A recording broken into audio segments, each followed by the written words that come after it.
Hi, my name is Nancy, and today I went for my first day at the Joslin Diabetes Center in Boston for the closed loop glucagon pump study. Um, it was really interesting. I have B-cell hyperplasia, um, status post almost 3 years gastric bypass, the Roux-en-Y, and in September I developed severe hypoglycemia, which it turned out it was a complication from the surgery that about 1% of people get. There's not much information out there on it, and I had to hunt and hunt to find anything, and I found one really nice girl on the YouTube that had a video explaining what she had gone through with the glucagon pump study. So I thought, well, hopefully if I do that, it will help somebody else and they will pay it forward. But anyway, I got there. They put me up in a hotel in Boston, which is really nice. I took a cab to the center. I was there at 8 when it started. I had a fast all night, and they hooked me up to 2 IVs. One was to take blood all day, and I literally mean all day. They took it every 5 minutes when I was low, which to them was, I think, under 80, and every 10 minutes when I was trying to come back up, either after having IV glucose or eating glucose tablets, and then every 15 minutes if I was normal. So I had a fast for it, and they started off with blood work and hooked up the glucagon pump to me, and then they gave me an Ensure to drink. And everybody really complained about Ensure. I was the only person there today, but they told me that. But I thought it was really delicious. So that went down really well. But I think it was around 11 a.m., the doctor, okay, let me back up. I had a tech and another person in the room all day, and 2 doctors, Dr. Patty, who is the director of hypoglycemia at the Joslin Diabetes Center, and Dr. Mullet, who are fabulous, and I'm so lucky to get in with them.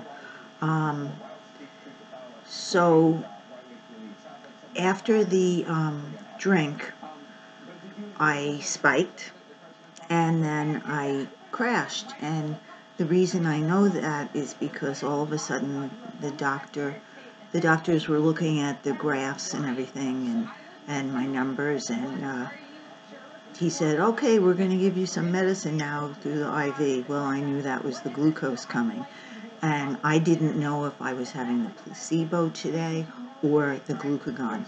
Well, if they gave me the medicine, I had the placebo because I shouldn't have crashed. But that went fine, and then I had lunch, and I knew lunch was going to make me crash, and sure enough it did, and the rest of the day until about 3:15 was spent trying to get me back up and stabilized. So they gave me the glucagon through the IV twice, and then I had to eat 2 glucose tablets, and then twice I had to have the glucose gel, and I also ate an Extend bar and nuts, and I'm finally in the stable area. So next week I go back. Next Wednesday I'll check into the hotel again, and then Thursday is the study, which I will get the glucagon this time because I know I didn't today, and then Friday I'll come home. So I think it was a pretty terrific thing to be in on. They've only done 8 other people, and their goal was to get 10. Apparently there are a lot of people out there that have this B-cell hyperplasia, and either don't realize they have it, or are not getting the right care for it, or have it and are just totally miserable, because it really changes your life, not for the better.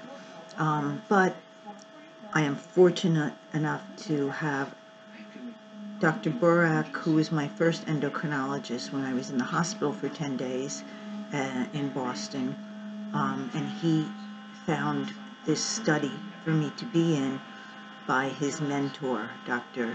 Mary Elizabeth Hattie.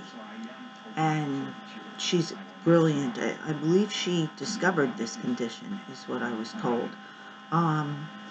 But I just wanted to check in, and I brought with me today, you should meet Toby. Okay, Toby is a werepup, which is a baby werewolf, and you see he has pointy ears. He even has a little scratch on the side of his head from one of his litter mates. But he is made of silicone by a special effects artist, and there's his little face. And he was gifted to me by someone I care for very much, and it was a complete surprise. And Toby is helping me deal with this illness, and it's really helping. My main support is my daughter, who has Lyme disease and needs help herself, and her boyfriend, Chino, and they are absolutely wonderful. They take great care of me. I wear a Glucagon, continuous glucose monitor, a CGM, it's called, for Toby back then. It's the Dexcom 5, and I was lucky enough to have many great friends and family donate the money so I could get this, because it wasn't covered. But now the supplies are covered, and I thank everybody for being so supportive. I did go back to work, and I only work 2 days a week, but to go back was a big feat for me, because any activity makes me crash. And I work in the ER of a really busy hospital on the Cape, and I do patient registration. I'm sorry for all this stuttering and the lapses, but when you have hypoglycemic events, you get very confused. It affects your brain. So I'll kind of switch to a little interesting thing. In the beginning, I used to get symptoms all the time, and now that I've had this for a while, the symptoms aren't as severe. I just feel like crap, and it's like a brain thing. But I forget where I was going with this. Wow. Oh, all of a sudden, the doctor kept asking me questions throughout the day, and then they were looking at the machine where my numbers come out, and he came over to me and he said, "How do you feel?" And I'm like, "Oh, okay, but kind of crappy." And he's like, "Are you confused?" And I said, "No, I don't think so." So he said, "Can you spell world backwards?" And I did. I had to spell it frontwards to go backwards, but I did it. And then he said, "Can you count by sevens from 100 going backwards?" Well, there's where I blew it. I got the 100 and then the 93, and then after that, I just couldn't figure it out. And he goes, do you think you might be a little bit confused?" So I said, "Okay, I'll admit to that." And then the next thing that came was the Glucagon the glucose through the IV, so he said I was low. So it does affect you, and you don't always realize it. And that makes it even more dangerous, because if you're driving or doing something and you're dropping and you don't realize it, you could just pass out, or something terrible could happen. So that's why it's so important to have the continuous glucose monitor on. And it's implanted in my abdomen. Every week I have to change the sensor, and there's a transmitter in it, and I have a receiver, and it sends my glucose levels every 5 minutes to my phone, my daughter's phone, and to her boyfriend's phone.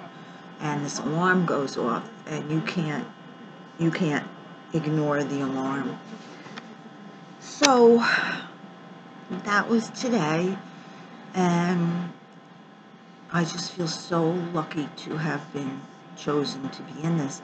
When I went for my original screening, I got denied because I was so anemic and my iron levels were so low. So I am currently in the process of getting iron infusions. I had one already at the Dana-Farber Cancer Center, and I'm getting the next one on Monday. My doctor today said because of how much blood they took, they may have to add on another session. So that's fine with me. I don't mind. But I think it's important that this study be done so this pump can get approved by the FDA and put on the market for people who suffer from this condition. So that's it. I will post more updates, and anybody out there that has B-cell hyperplasia, if you want to contact me, just leave a message, and I will get back to you. The doctor is also working on a support group, which would be fantastic, because it's so needed for this. But anyway, thank you for joining me, and bye-bye.